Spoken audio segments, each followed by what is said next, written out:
안녕하세요. 돈생목마가 돈버는TV 이천희망TV 이천희입니다.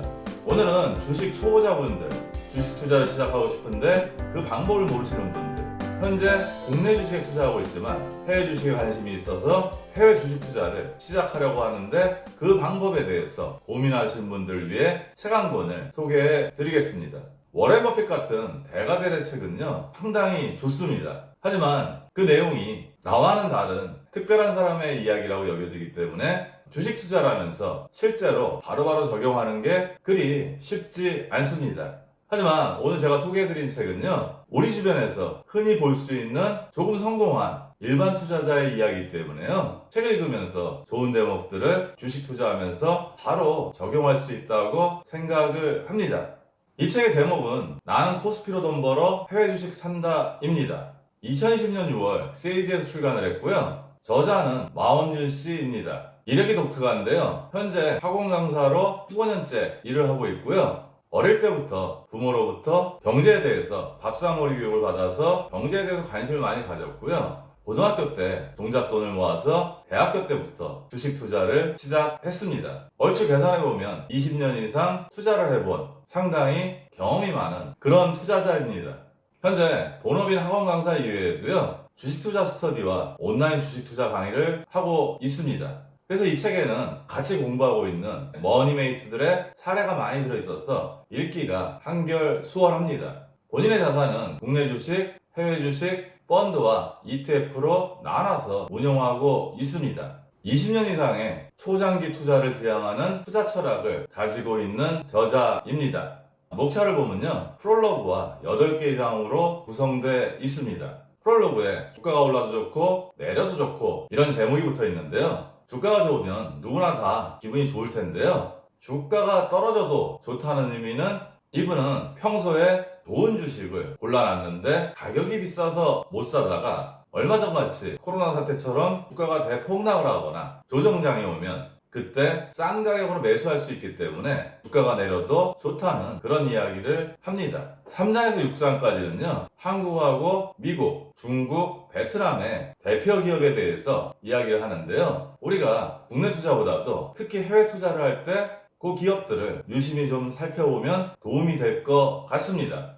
3장은 한국 주식 이야기인데요. 삼성전자나 SK하이닉스 같이 빅2 기업하고요. 화장품 기업인 아모레퍼시픽, LG생활건강, 호텔허브라고 있는 호텔신라의 기업이나 주식에 대해서 이야기를 합니다. 하나금융지주나 KB금융지주는요 배당주 차원에서 이야기를 하는데요. 하나금융지주가 8%의 배당을 줬고 KB금융지주가 4.45%의 배당을 줬는데요. 지금 금리가 많이 내려서 일반 시중은행의 예금금리가 세금을 제하면 1% 미만입니다. 그럴 때 하나금융지주의 8%의 고배당이나 KB금융지주의 4.4%의 배당은요 상당히 매력적이기 때문에요. 우리도 배당 주식에 대해서 다른 접근을 해야 될 때가 아닌가 싶습니다. 테마주의 위험성에 대해서도 얘기를 하고요. 본인이 왜 테마주를 하지 않는지 그 부분에 대해서도 이야기를 합니다. 이 책의 제목이 코스피로 돈을 벌어 해외 주식을 산다인데요. 투자 초기에는 국내 주식으로 출발해서 국내 주식이 성장도 어느 정도 정체하고 코스피가 박스에 갇혀 있어서요. 해외 투자를 본격적으로 시작을 했습니다. 주식 좀 하시는 분들이 작년부터 해외 주식을 직구하는데 관심을 가졌지만요. 이분은 해외 투자를 상당히 오랫동안 했기 때문에요. 그 부분도 좀 참고할 만합니다. 4장에는 미국 대표 기업들이고요. 이전에는 팡이라고 해서 페이스북, 애플, 아마존, 넷플릭스, 구글이 빅5였다면요. 지금은 마가라고 마이크로소프트, 아마존, 구글, 애플이 IT 빅4입니다. 마이크로소프트는요. 소프트웨어로 성장을 하다가 한동안 침체를 겪었습니다. 하지만 애저라는 퍼블릭 클라우드 서비스를 사업화하면서 지금 다시 크게 성장하고 있습니다. 부동산 물건에 투자해서 수익을 얻는 리츠 주식에 대해서도 이야기를 하고 있는데요. 리얼티 인컴하고 애플 호스피텔리티를 소개하고 있습니다. 코로나 이전과 코로나 이후로 나눠야 되는데요. 리얼티 인컴은 연 6, 7%의 배당을 줬고요. 애플 호스피텔리티는 호텔들에 투자를 하는데 연 7%의 배당을 줬습니다. 하지만 코로나 이후에 애플 호스피텔리티는 배당을 지금 멈춘 상황이고요. 지금같이 여행이 끊기고 사람들의 왕래가 줄어든 상황에서는 앞으로 리츠 주식이 어떻게 될지 저자도 상당히 궁금해하고 있습니다.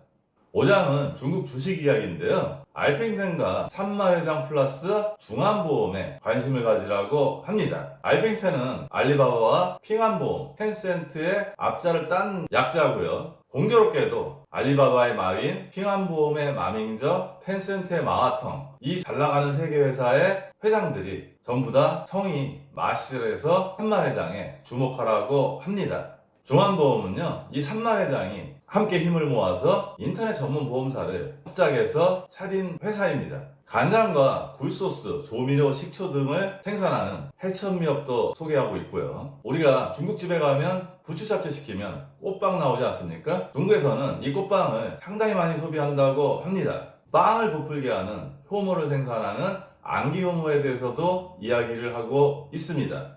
중국의 필수 소비재에 술이 들어가 있는데요. 마오따이로 유명한 귀주무태주, 우량액으로 유명한 오량액을 주목하라고 이야기합니다. 마오타이가 1위고요. 오량액이 2위라고 합니다. 3위부터는 서로 경쟁이 치열하다고 하는데요. 중국 백주 마셔보신 분들은 그 백주의 묘미를 아실 것 같습니다. 시가총액 1위인 공상은행에 대해서도 왜 그 주식을 사야 하는지 그 내용을 소개하고 있습니다. 중국 기업은 그나마 우리한테 생소하지 않은데요. 베트남 주식 이야기에 들어가면요. 베트남 기업들은 저 같은 경우에는 굉장히 생소했고요. 이 책을 읽으면서 베트남에 뭐가 유명한지 그 내용을 알 수 있었습니다. 베트남이 관광지로 각광을 받고 있는데요. 그 리조트하고 부동산 개발하고 소매업, 의료 서비스, 호텔업을 하고 있는 빈그룹에 대해서 설명하고 있습니다. 저는 베트남 커피가 그렇게 유명한지 몰랐는데요. 베트남 커피가 상당히 유명해서 스타벅스가 베트남에 진출했지만 국내인들은 스타벅스보다는